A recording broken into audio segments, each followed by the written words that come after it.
Olá a todos que estão nos ouvindo e assistindo. Meu nome é Serge Abad Galardo. Fui maçom por 24 anos. Atualmente estou aposentado. Minha carreira profissional foi como arquiteto e também como alto funcionário público.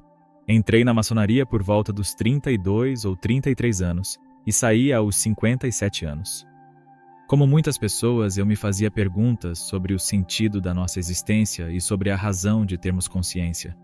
Na época, a maçonaria me pareceu um caminho, uma possibilidade para tentar encontrar respostas às minhas dúvidas. Para mim, naquela época, era uma busca por espiritualidade. Eu entrei na Droits Humains, uma obediência internacional que representa cerca de 17 a 18 mil membros na França e é mista. Não foi fácil entrar na maçonaria. É como um verdadeiro teste de resistência. É bastante difícil e geralmente demorado. Isso acontece porque é preciso ser considerado digno de entrar. A decisão cabe à apreciação da loja, que avalia se você tem ou não as qualidades necessárias. Há uma série de critérios e investigações. Se sua candidatura for aceita, você passa para a próxima etapa. Então, você é convocado, colocado em um assento, vendado e submetido a várias perguntas. Essas perguntas servem para que a loja o conheça melhor. É um momento desconfortável, porque eles sabem muito sobre você, enquanto você não sabe nada sobre eles.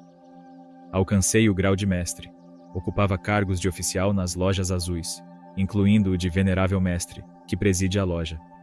Alguns anos depois, fui cooptado para os altos graus. Interrompi meu percurso no meio desse processo. Eu já tinha obtido o 2º grau e estava próximo de alcançar o 14º, 15º, 16º e 18º graus. Mas foi nesse momento que decidi deixar a maçonaria.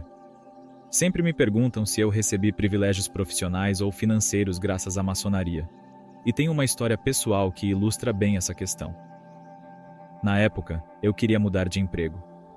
Trabalhando como alto funcionário público, candidatei-me a uma posição de direção em nível departamental. Recebi uma resposta positiva rapidamente, com uma data fixa para começar. Apresentei-me ao presidente do órgão que eu iria dirigir. Quando entrei em sua sala, cumprimentei-o formalmente com o senhor presidente. Ele estendeu a mão e me fez um aperto de mão maçônico. Imediatamente começou a me tratar de forma familiar. Sente-se, meu irmão. Em qual obediência você está? Eu respondi que era da Droits Humains. Então perguntei, e você, meu irmão, de qual obediência faz parte? Ele respondeu, sou do Grande Oriente. Mais tarde, entendi que essa ligação facilitou o processo de minha contratação. Quando enviei minha carta de candidatura, usei uma assinatura maçônica na época. Ele, evidentemente, a decifrou e deve ter obtido uma série de informações sobre mim. Não acho que alguém seja contratado totalmente às cegas.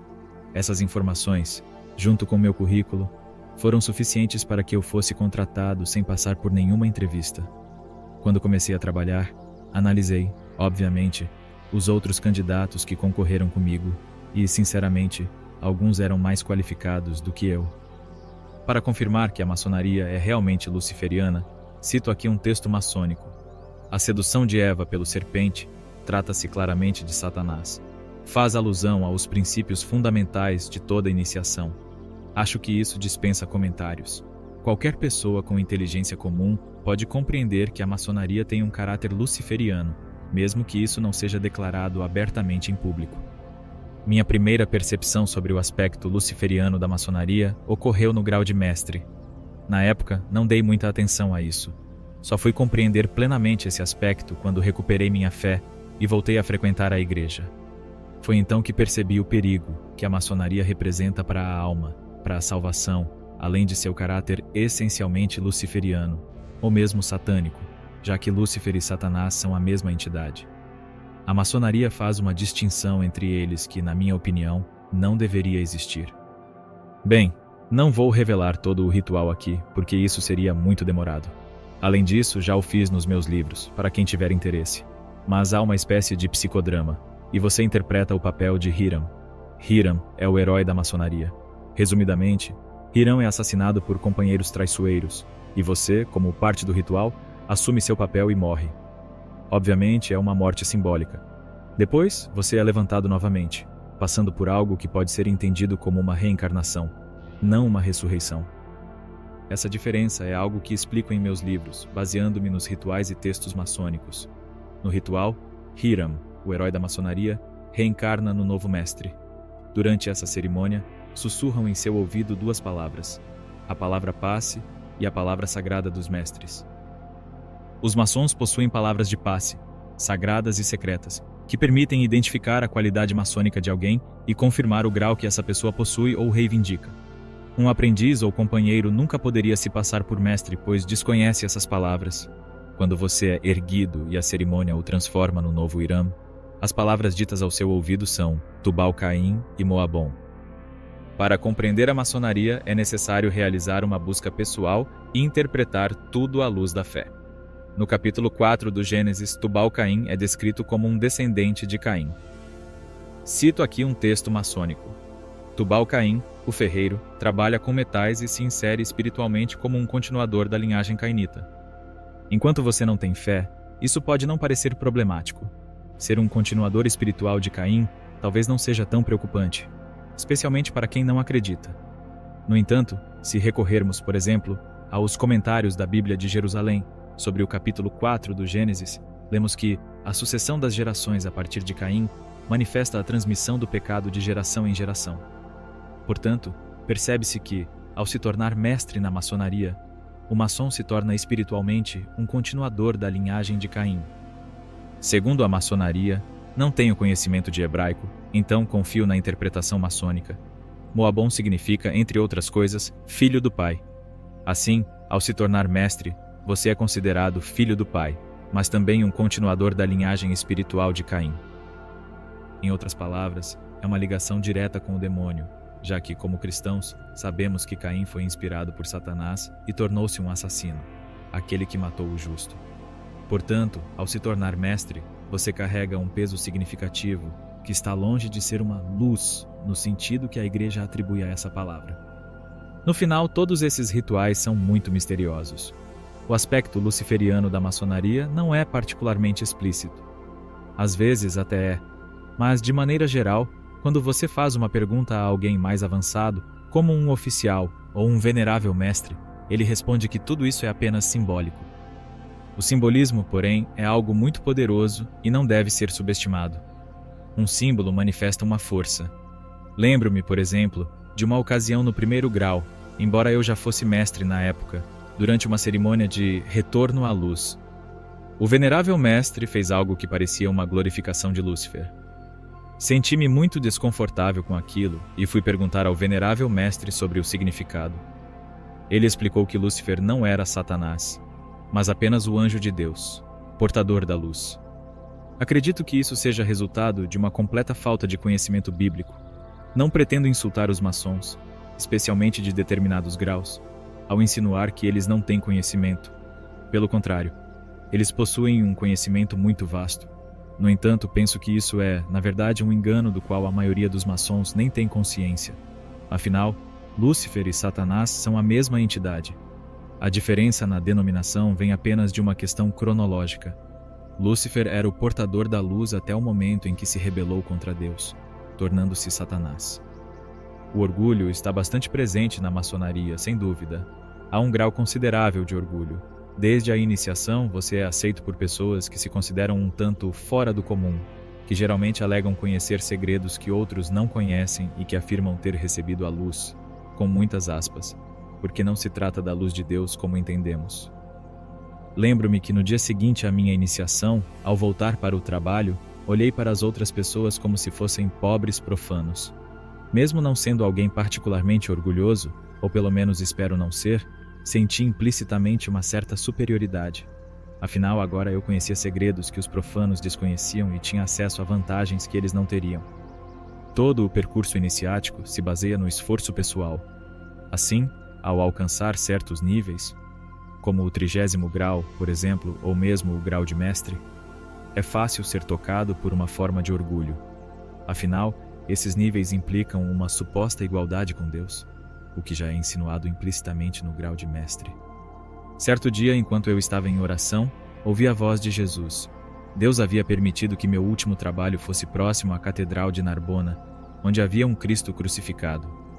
Naquela época, percebi que havia uma distância entre mim e o Cristo. Embora eu estivesse começando a acreditar na existência de Deus, não de forma meramente conceitual, mas vivencial e profunda, minha fé parecia um pouco enfraquecida. Lembro-me de ter rezado e perguntado ao Cristo: por que você está se afastando de mim? No exato momento em que terminei essa pergunta, ouvi a resposta. Foi algo muito estranho, mas ele me disse: não sou eu que me afasto de você, é você que se afasta de mim. Essa resposta me desarmou completamente. Fiquei muito surpreso e pensei que talvez Deus estivesse tentando me dizer algo. Conversei sobre isso com uma amiga muito religiosa, que me aconselhou a fazer um retiro na abadia de La Grace. Segui seu conselho, e o cônego que me recebeu indicou minha cela. Quando ele fechou a porta e me despedi, virei-me para o interior da cela e vi um crucifixo na parede. Não consigo descrever de outra forma. Fui tomado por uma emoção avassaladora, mas repleta de alegria.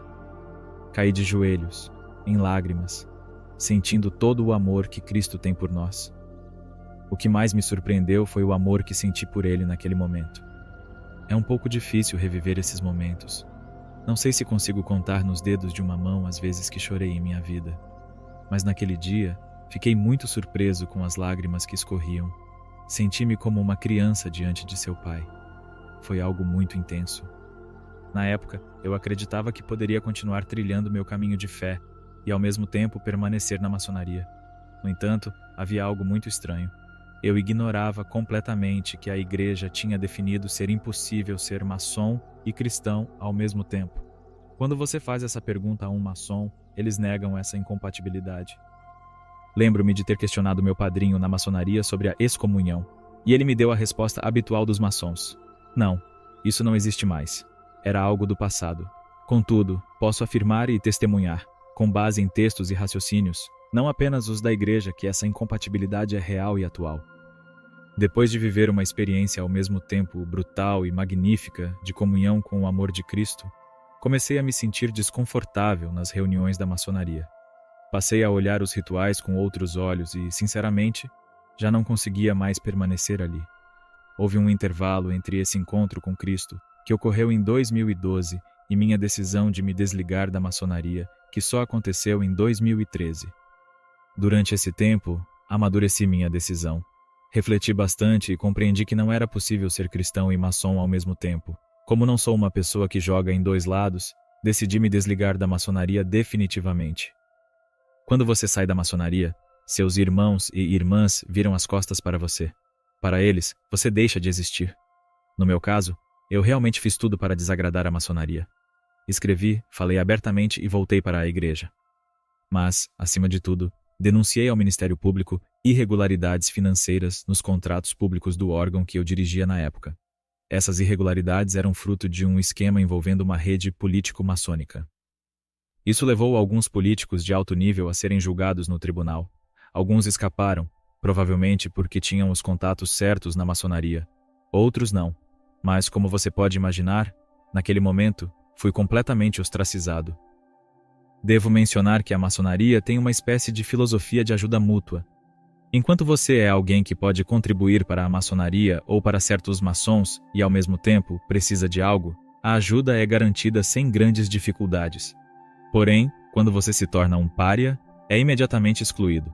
Os maçons da sua própria loja rapidamente escolhem o lado que consideram mais vantajoso. Geralmente, o lado do poder que você denunciou. Assim, da noite para o dia, me vi sem apoio algum, sem amigos e completamente isolado. Fui simplesmente demitido do meu trabalho. Eu era funcionário público de alto escalão e perdi o cargo. Vale destacar que fui servidor por 35 anos. Durante esse tempo, sempre recebi avaliações anuais extremamente positivas, muitas vezes elogiosas. Sempre fui um profissional sincero, competente e dedicado. No entanto, fui demitido por insuficiência profissional. Eu não julgo as pessoas. Acredito que existam muitas pessoas sinceras e até mesmo boas na maçonaria. Entretanto, critico a doutrina. Na maçonaria, você encontra pessoas encantadoras, assim como, na igreja, pode haver pessoas menos recomendáveis. As pessoas têm suas qualidades e defeitos. No entanto, a doutrina maçônica é algo extremamente questionável. Deus nos criou livres, então eu diria aos maçons e àqueles que consideram entrar na maçonaria que essa é uma decisão livre. Tudo depende do que buscam na vida. Se buscam esoterismo, ocultismo ou até magia, mesmo que esses elementos sejam introduzidos de forma sutil e progressiva, que sigam esse caminho, se assim desejarem. Porém, devem estar cientes das consequências e preparados para enfrentá-las. Por outro lado, gostaria de dizer que, na minha visão, o único caminho capaz de verdadeiramente satisfazer uma alma é aquele que leva a Cristo. Eu gostaria de dizer, e até sonho com isso, que os maçons experimentassem a felicidade que encontrei ao me encontrar com Cristo. Muito obrigado pela oportunidade de estar aqui testemunhando sobre minha conversão. Deus os abençoe. Para aqueles que desejam saber mais sobre este tema, é possível adquirir os livros de Serge Abad Galardo. Ele tem 3 obras publicadas. A primeira é Servi a Lúcifer sem saber. As outras 2 são Porque deixei de ser maçom e A conversão de um franco-maçom. Tradução livre. Oremos. Senhor Jesus, queremos começar te agradecendo pelo testemunho de Serge que nos abre os olhos. Um testemunho edificante. Obrigado pela coragem que lhe deste para testemunhar e denunciar tudo o que viveu nas lojas maçônicas. Obrigado, Senhor, por iluminar aqueles que neste momento estão na maçonaria, seja de forma consciente ou inconsciente. Venha iluminá-los com a tua luz e dá-lhes a coragem de renunciar a isso, tornando-se luz para este mundo. Obrigado, Senhor, porque tu mesmo disseste: Eu sou a luz do mundo. Pedimos que te reveles àqueles que estão em busca da verdade, especialmente nas lojas maçônicas. Talvez você que está assistindo agora esteja na maçonaria.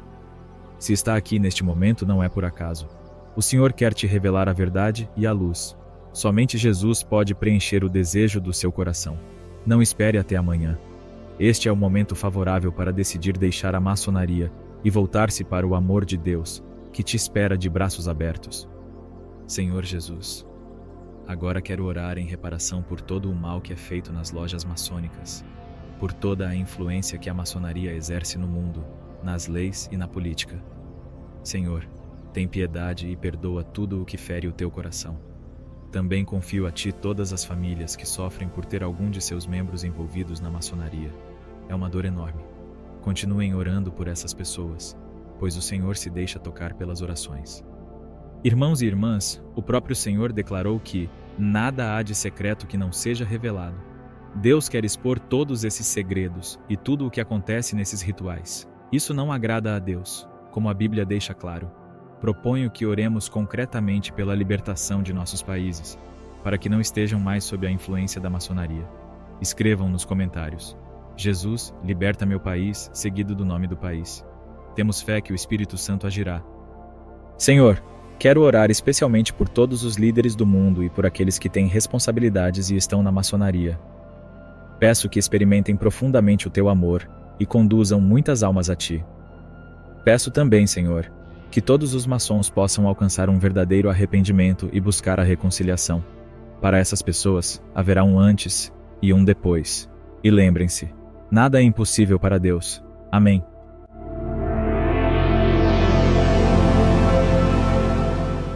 Você ouviu e refletiu sobre um testemunho profundo e transformador, que nos chama a uma importante reflexão sobre nossa fé, nossas escolhas e o que realmente estamos buscando na vida. Agora pergunto a você: você está disposto a seguir o caminho da verdade e da luz? Ou continuará se escondendo nas sombras de doutrinas que distorcem a essência da fé cristã? Como você se sente diante dessa realidade? Será que chegou o momento de mudar? De renunciar a tudo aquilo que te afasta de Deus? Ou você vai continuar adiando a decisão mais importante de sua vida? Eu te convido a refletir e tomar uma atitude. Não deixe para amanhã o que pode mudar sua vida hoje. O Senhor está de braços abertos, esperando por você. Se você sente que é hora de dar esse passo, não hesite em se entregar ao amor de Cristo, que é a verdadeira luz. Se você está buscando mais conhecimento sobre esse tema e quer entender profundamente o que a maçonaria representa, se inscreva no canal e ative as notificações. Aqui você encontrará mais conteúdos que vão te ajudar a crescer espiritualmente e a encontrar o caminho da verdadeira liberdade em Cristo. Vamos caminhar juntos nessa jornada de transformação?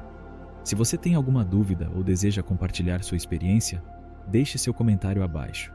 Deus te abençoe.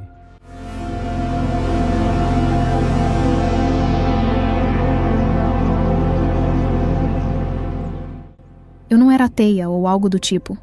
Simplesmente não me importava. Para mim, nada daquilo parecia verdadeiro. Quando cheguei aos meus 20 e poucos anos, comecei a me interessar por coisas ligadas ao que chamam de nova era, sem perceber. Eu tinha um moicano, havia raspado a cabeça e já estava começando a fazer tatuagens. Eu tinha cerca de 21 anos quando comecei a participar do programa Miami Ink. Nesse momento, eu já era uma alcoólatra em estágio avançado. Bebia o tempo todo e também havia começado a usar substâncias ilícitas.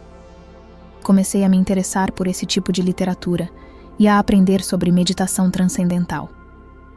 Naquele momento, parecia algo que aliviava temporariamente os problemas, como se fosse um curativo em um navio afundando. Aquela noite foi especial para mim porque tive uma grande realização. Não queria mais essas muletas na minha vida. Cheguei à conclusão de que queria apenas Jesus. Para mim, todas essas outras coisas, técnicas de respiração, feitiços, adoração à natureza, eram distrações. Preferi eliminar tudo que pudesse me distrair.